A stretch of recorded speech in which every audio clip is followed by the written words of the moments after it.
Hey, what's going on, everybody? Welcome back to another episode of Premier Preview. I am Exner, and I was joined today by Walco, not once, but twice.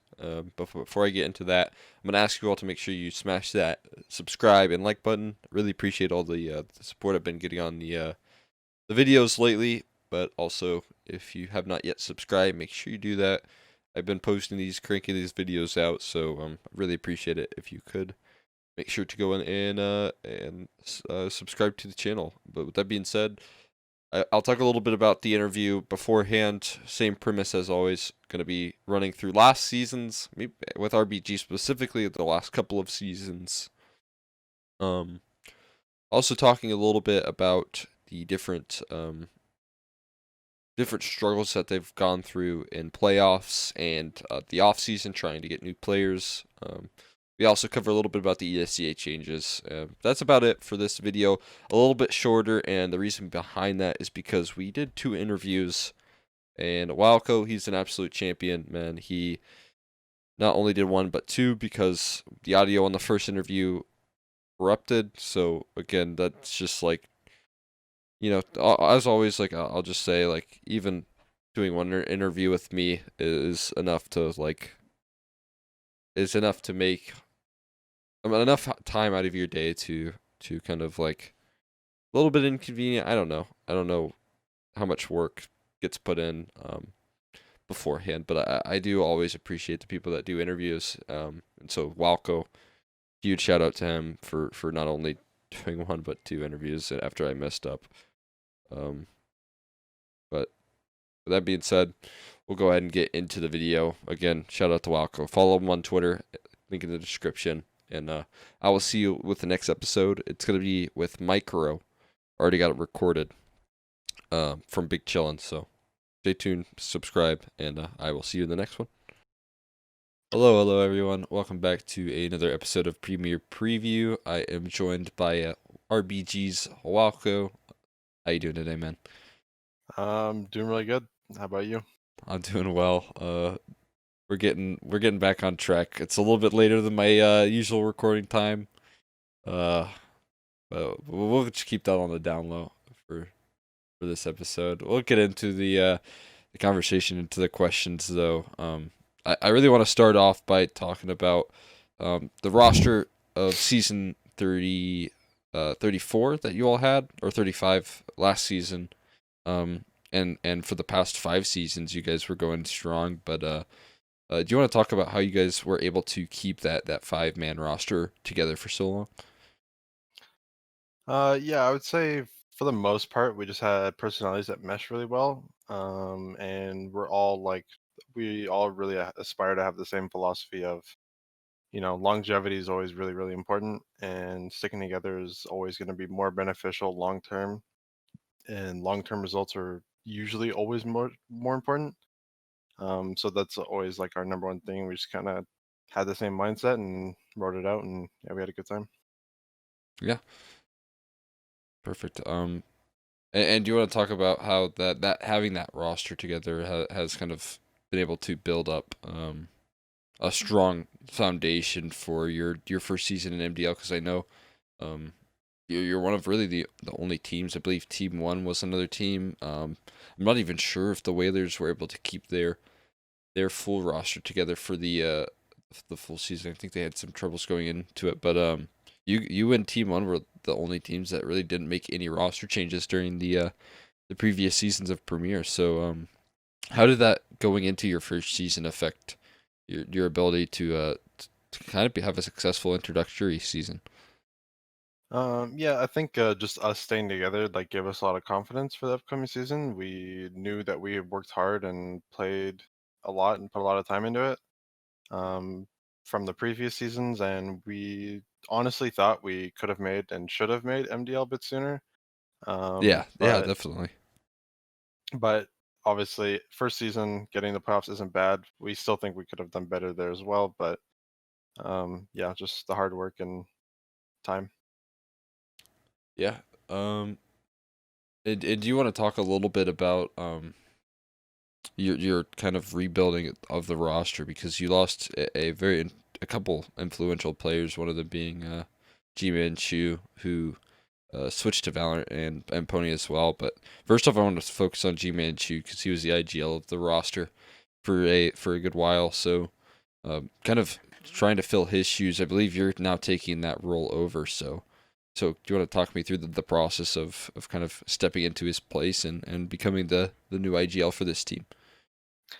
Yeah. So when we heard the news about him making the roster move to Valorant or the swap to Valorant, we had the conversation a little bit before. It was something that we maybe entertained about me becoming the IGL and me making that swap. I'm a fairly confident player when it comes to like the ins and outs of the game, and I feel like I have a good like grasp on it, and I think I can be a good leader. Um, it'll obviously take time for me to excel and be as good as I think I could be, but um, when he finally made that switch to Valorant, it was just kind of like do or die for me, and whether I wanted to make that switch or not. And thinking about it and practicing with a couple of people here and there, I kind of made the decision that I did want to invest and make that like opportunity like happen and try it out. And yeah, it's kind of where we're at now. Yeah, and kind of filling in that role. How are you planning on going into this next season with the fact that you have two new spots open? How are you planning on utilizing those two new players into your roster and kind of as a leader, being able to introduce them into the kind of core that you've been able to build over time?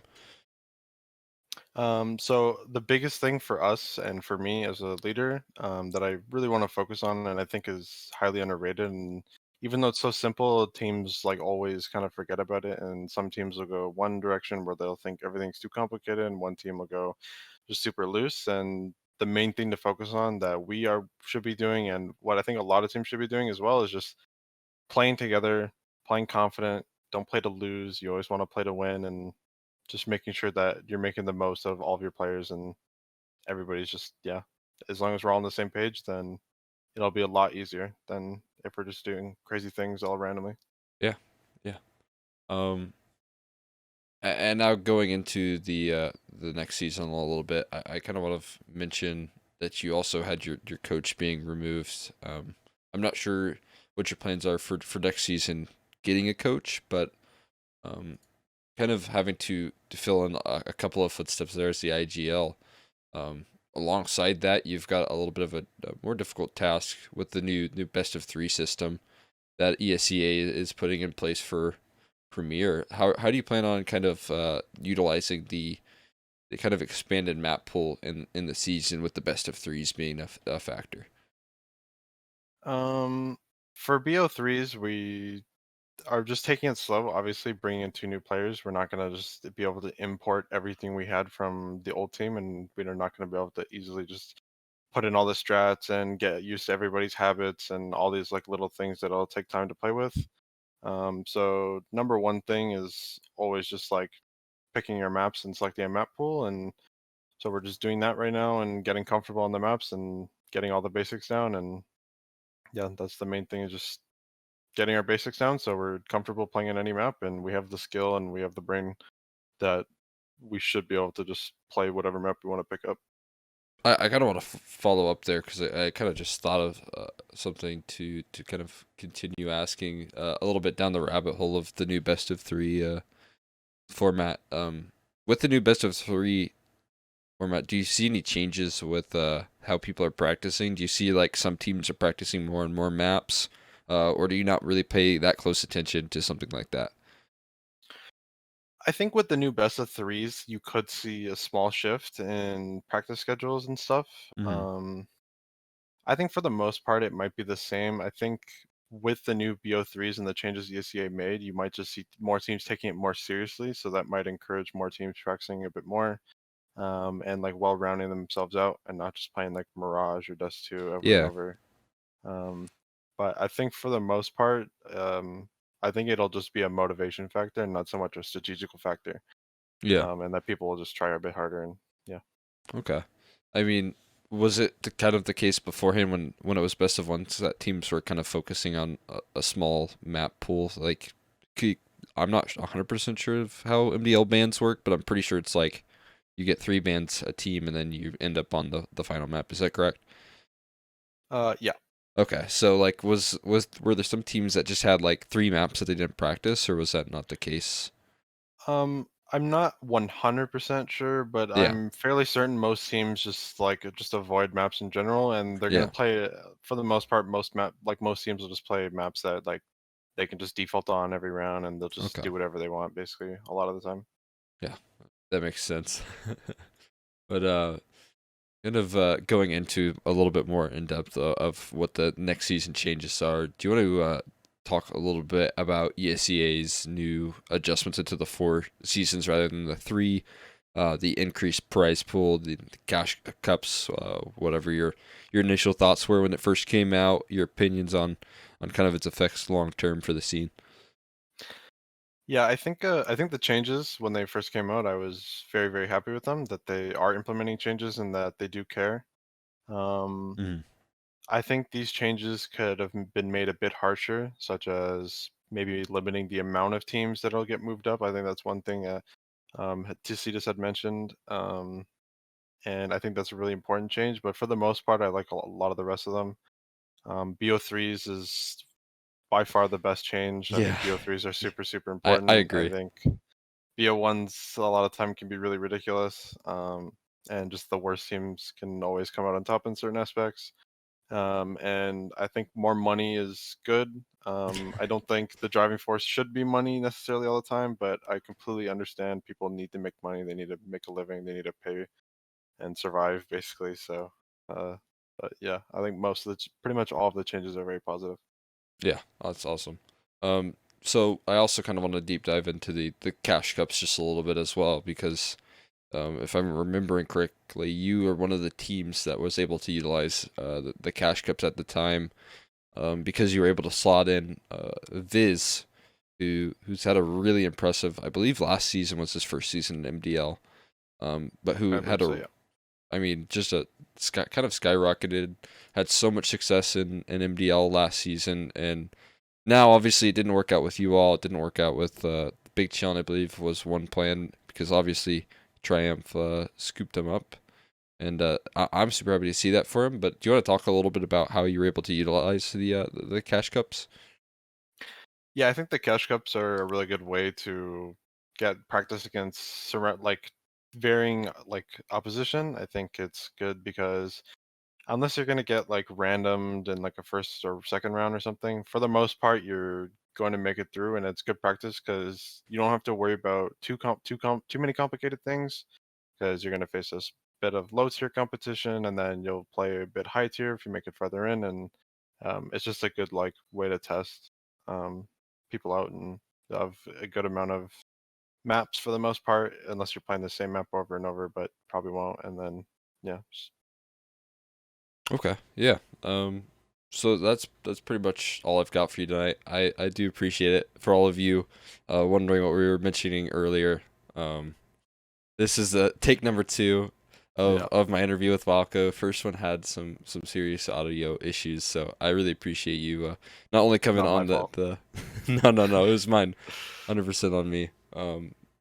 Walco is a trooper, and I do appreciate him coming out for not only one interview but 2 interviews. So thank you so much for your time, man. Yep, no problem. Have a great night. Anything you want to shout out before you head out? Nothing crazy. Just follow at RBG Esports. Follow me. Follow the rest of the guys. And we hope for your support during the season, and we'll try to do our best. Yeah, perfect, man. Thank you so much for the interviews, and Yep. I will see you in the server, casting you real soon. See ya. Peace.